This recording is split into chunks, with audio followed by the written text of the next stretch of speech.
Hi అండి. Welcome back to another mini vlog. ఈ వ్లాగ్‌లో ఏంటంటే day 12 of Bigg Boss review అయితే చూద్దాము ఇక్కడ.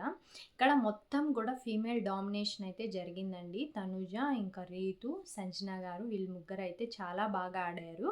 ఇంకా సంజన గారు క్విట్ అయిపోయినప్పటికీ కూడా ఇంకా సపోర్టర్స్‌గా అయితే చాలా బాగా సపోర్ట్ చేశారండి. మొత్తం వచ్చేసి ఇమాన్యుయల్ గారికే అయితే సపోర్ట్ చేశారు.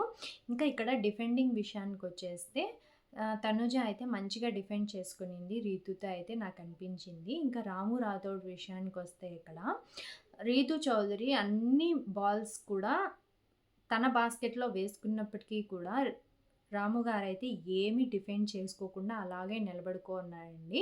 ఇంకా మళ్ళీ వచ్చేసి కాసేపటి తర్వాత ఆలోచించుకొని మళ్ళీ రీతు వచ్చేసి రాము బాస్కెట్‌లో వేసినప్పటికీ కూడా అతను ఏమీ మాట్లాడలేదు. దీని గురించయితే ఇమాన్యుయల్ చాలా బాగా మాట్లాడారండి. ఎందుకు మీరు డిఫెండ్ చేసుకోలేదు?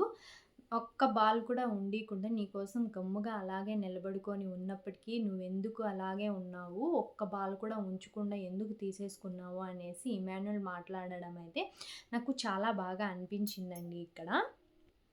ఇంకా ఆట అంతా జరుగుతూ ఉన్నప్పుడు ఇంక రాము ఏం పలకకపోయేసరికి, "నీ ఆట నువ్వు ఆడు" అని చెప్పేసి, "నా బాల్స్ అన్నీ నేను తీసేసుకుంటాను" అని చెప్పేసి ఇమాన్యుయల్ బాల్స్ అన్నీ తీసేసుకుంటారండి. ఇంక తనుజ గారైతే చాలా బాగా డిఫెండ్ చేసుకున్నారిక్కడ.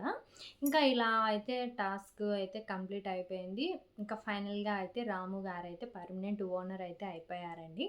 ఇంకా నెక్స్ట్ ఎపిసోడ్స్‌లో అయితే మనం చూసి రివ్యూ అయితే ఇద్దాము. నెక్స్ట్ ఎపిసోడ్‌లో ఎవరు ఎలిమినేట్ అవుతారు అని మీరు అనుకుంటున్నారో కింద కామెంట్ సెక్షన్‌లో అయితే చెప్పండి. దీని గురించి ఫుల్ వీడియో అయితే నేను మన టీసీఏ వ్లాగ్స్‌లో అయితే ఆల్రెడీ పోస్ట్ చేశాను.